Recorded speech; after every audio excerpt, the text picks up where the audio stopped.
کا اعتراض بھائی؟ اس میں کس چیز کا اعتراض ہے بھائی؟ بہت سی چیزیں ایسی ہیں جو ماں باپ اپنے بچوں کو نہیں بتانا چاہتے، بہت سی ایسی چیزیں ہیں جو حکمران اپنے عوام کو نہیں بتاتے، بہت سے ایسے میٹرز ہیں جس کے اوپر نہیں بتائی جاتی. تو کیا اسلامی واحد ایسی چیز ہے جس کے بارے میں آپ نے کھل کے سب کو بتا دینا ہے؟ ہر وہ بات بتا دینی ہے جس کی ضرورت ہے، جس کی نہیں ہے. اس کے لیے میں آپ کو بڑا سمپل طور پہ بتاتا ہوں کہ 3 قسم کے علوم ہوتے ہیں، اور یہ کتاب الام جو حضرت امام شافعی نے لکھی ہے اس کے اندر اس کا تذکرہ ہے کہ 3 قسم کے علم ہیں. پہلا علم وہ ہے جو ہر کسی شخص کے اوپر اس کے بارے میں معلوم ہونا لازم ہے. دین کا علم ایسا جو ہر ایک کو اس کے بارے میں پتا ہونا ضروری ہے.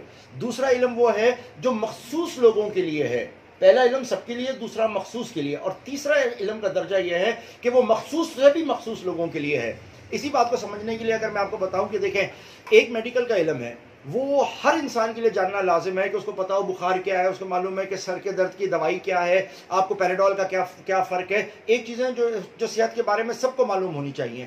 دوسرا علم ہے جو آپ کو جو میڈیکل کالج میں جا کے حاصل ہوتا ہے. آپ میڈیکل کالج جاتے ہیں اور وہاں جانے کے بعد آپ پڑھتے ہیں تو آپ اس آدمی سے زیادہ بہتر ہیں جو آدمی چند چیزیں جانتا ہے. اسی طریقے سے ایک تیسرا درجہ ہے، اور تیسرا درجہ جو ہے وہ آپ کا اسپیشلائزیشن کا ہے. اب اسپیشلائز ڈاکٹر اور عام ڈاکٹر کے اندر فرق ہے، اور ایک بالکل تیسرے لیول کے آدمی میں فرق ہے. بالکل اسی طریقے سے دین کا علم ہے. ایک علم وہ ہے جس کا ہر ایک کو بارے میں معلوم ہونا چاہیے، فرض کیا ہے، حلال کیا ہے، حرام کیا ہے، سنت کیا ہے، واجب کیا ہے، مستحب کیا ہے، بس ان سے اسی کے متعلق سوال کیا جائے گا.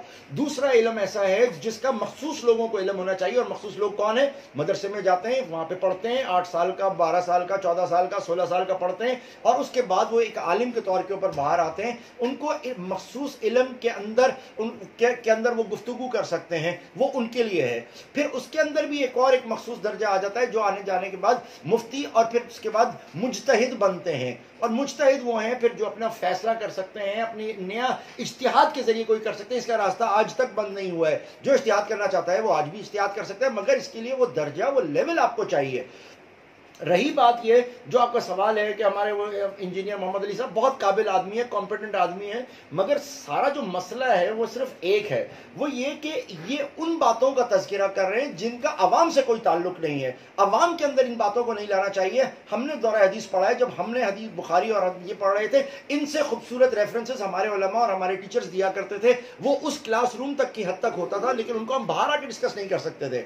میں ایک ایگزامپل دیتا ہوں. ایک بڑی اہم حدیث ہے، بخاری میں بھی اس کا ذکر ہے. بخاری کی ایک بڑی اہم حدیث ہے 6830. یہ وہ حدیث ہے جس کو محمد علی صاحب نے بھی تذکرہ کیا ہے. اس کے اندر ایک جگہ کے اوپر یہ واقعہ یہ ہے کہ حضرت عمر کو کسی نے یہ بتایا، آپ کا آخری حج تھا، اس دور میں آ کر کسی نے آپ کو بتایا کہ اگر حضرت عمر چلے جائیں تو اس کے بعد ہم فلاں شخص کو اپنا خلیفہ بنا لیں گے. حضرت عمر کے پاس یہ خبر پہنچی. جیسے ہی حضرت عمر کے پاس یہ خبر پہنچی تو حضرت عمر نے اتنا غصے میں آئے کہ یہ کیسے اتنی بڑی بات کر سکتے ہیں، اور وہ چڑھ کے جا رہے تھے خطبہ دینے کے لیے، یعنی یہ بتانے کے لیے اور اپنا غصے کا اظہار کرنے کے لیے جا رہے تھے.